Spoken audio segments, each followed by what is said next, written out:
The Order of the Freeborn Blades is of great repute, and the mercenary does honor to its name. The mercenary's powers are both astonishing and fascinating. The knight would like to duel with the mercenary, that he may judge the mercenary's strength. Sure, I can never turn down a good fight. But maybe we should take it outside if we don't want to break everything in here. The knight is honored, and bows to his adversary's wisdom. Wait for me here, Sybil. I won't be long.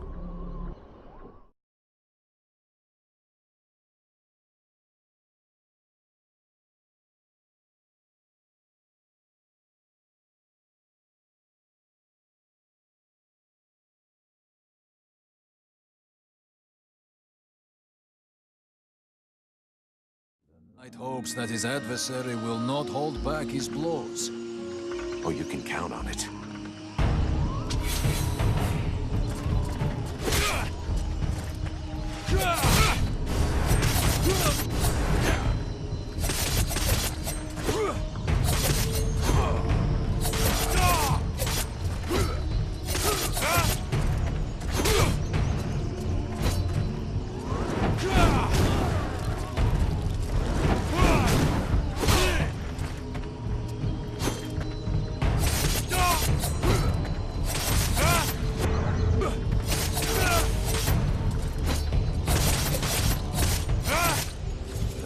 Has never before battled an adversary with such power, and he believes that he could be that which is needed to change the course of this war.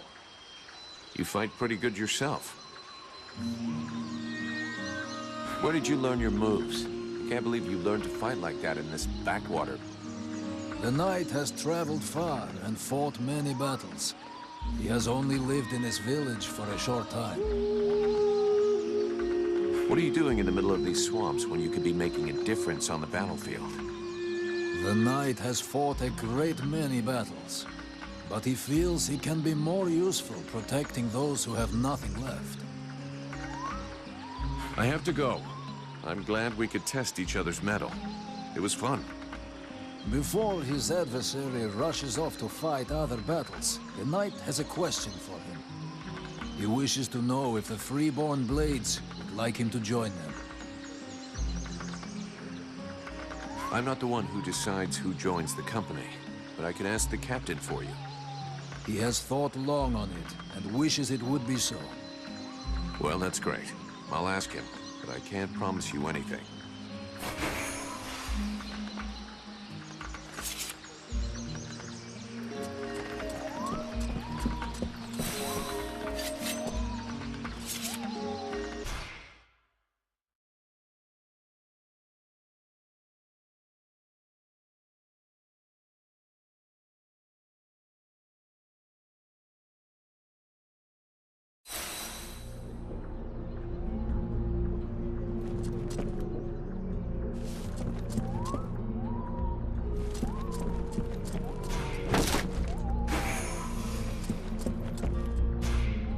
Mr. Vulcan, what brings you here? The captain wants me to help your village. You got a job I can do? With our shortages of food and fighting men, our worn-out equipment and the growing lines at the healing house, I cannot deny our village is sorely in need of help. Sadly, I fear that these are not the sort of problems you are used to dealing with, unless I'm much mistaken. Maybe I'll surprise you. So what's the problem with the healing house? Quite simply, Mirana cannot keep up. She spends every waking minute giving out supplies to the refugees and refuses to admit that she cannot help everyone. She thinks she's fooling me. I have heard rumors that her food stock is running low. Unsurprisingly, the crowds outside are becoming restless. I believe they wish to continue handing out our food reserves as though they were unlimited. This is not the case, and thus, it is not an option. So, you want someone to put her down? Why, I never suggested any such thing. I just wish she would see reason, for all our sakes. But I have asked nothing of you. I was merely answering your question.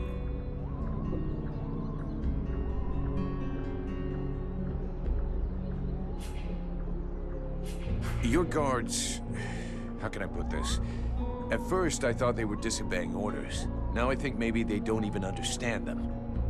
If you're stupid and incompetent, you should be digging turnips, not taking care of security. You're beginning to worry me. Is it really that bad? Are you kidding me?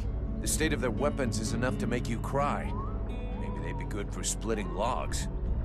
Personally, I'm not capable of judging the aptitude of our sentries, but their poor results speak for themselves. Doubtless, you should share your observations with Mason, the Chief of the Watch. I should warn you, however, that he is of a somewhat stubborn nature. Wouldn't be the first I've seen. I need the reports about this beast that attacked the villagers. I fear I am unable to be of help. I'm still not entirely convinced that it even exists. All I know is that several villagers have vanished. One villager is at present in the doctor's care, following a supposed encounter with the said beast. These swamps are crawling with dangers. There is nothing to suggest anything out of the ordinary. The refugees are always inventing horror stories in an attempt to force us to open our gates and let them inside. It might be worth checking it out. You said you lost one of your patrols, right? That is so. You should speak with Randval. He was most anxious to go out and hunt the beast down, but we needed him here. Now that we have more able bodies to guard our gates, I imagine he would be keen to pick up the scent once more.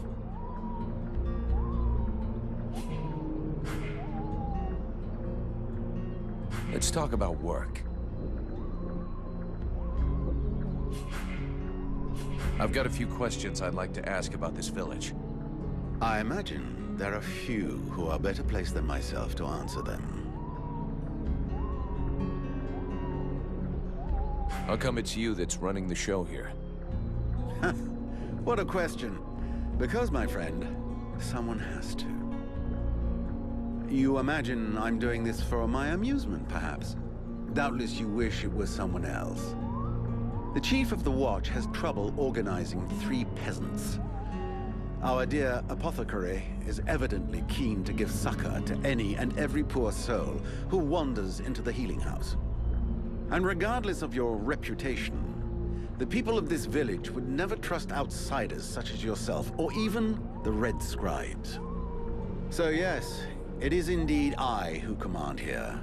The one-time steward of the hunting lodge of Valvanor, now leader of this shithole. Well, hell. Glad we got that cleared up. What can you tell me about the people of Valvanor? Before the war, there were just a few families here. Hunters and craftsmen, mostly. These days, they survive as best they can, husbanding their animals and digging up the puny vegetables they've managed to grow. Few dare to venture outside the walls. These woods are fruitful, but more perilous than ever before, and most of these folk know nothing of arms. But you've got your guards. They hardly qualify as an armed militia. Of the few that remain, most are sturdy farmers whom we have entrusted with some kind of weapon. Most of the real fighters left the village as soon as war broke out. The others died while out on patrol. The only one left here with any real experience is Mason, the head of the guard. Sadly, the man is a walking beer keg, who could not give a dog's fart for what his men are about. Who are all those refugees that you're keeping outside the walls? The war with the Ice Lords has driven many from their homes and villages. Alas, it would seem that some of them found their way here. I have tried to accommodate as many as we can, and provide as much comfort as possible, but I fear we can do little more. We are reaching the end of our reserves, and relations between the refugees and the villagers are becoming strained. The refugees can't all be dead weight. Some of them have got to be useful. Oh, if only. Believe me, I would be the first to welcome them. These peasants have been fleeing from town to town and from camp to camp for months. The best and strongest of them perished in battles, somewhere along the way. I must deal with the leftovers. I put the biggest of them in the watch, but they are of little use. The healing house. It's a pretty good thing for your village, huh? If you say so. As time has gone by, the healing house has drawn refugees to the swamps in ever greater numbers, and dissuaded some malingerers from returning to their families. When it opened its doors a year ago, the sense of relief was palpable. It was run by a couple, an elf doctor and his apothecary wife, who clearly were no strangers to the healing arts. Thanks to them, we were spared many plagues. But as the war dragged on, the endless tide of refugees continued to flow through our gates until we could harbor no more. 6 months ago, our worst nightmares were fulfilled. Our elf doctor fell ill and died. Since then, Mirana has soldiered on without rest, alone. I do not know how much longer she can keep going. The refugees just keep on coming. And I fear that poor woman is beginning to crumble under the strain. It's not surprising. I need a blacksmith.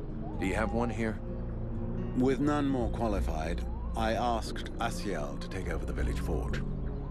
I suppose I should warn you, he's quite a tricky character. He has a huge ego and is stubborn as an ox. Before the war, he was a sort of artist. He crafted jewelry and sculptures from metal. Despite running the forge, one could hardly call him a blacksmith. But he's the only one here who had even the vaguest notion of how to repair a shovel or straighten a blade. We'll talk again later.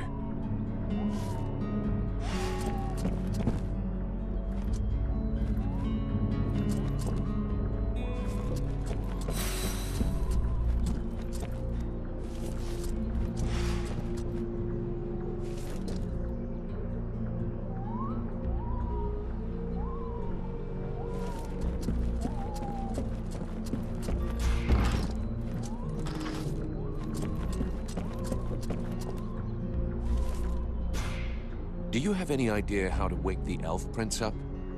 Unfortunately, I don't. I think I've tried just about every remedy I know, but nothing works.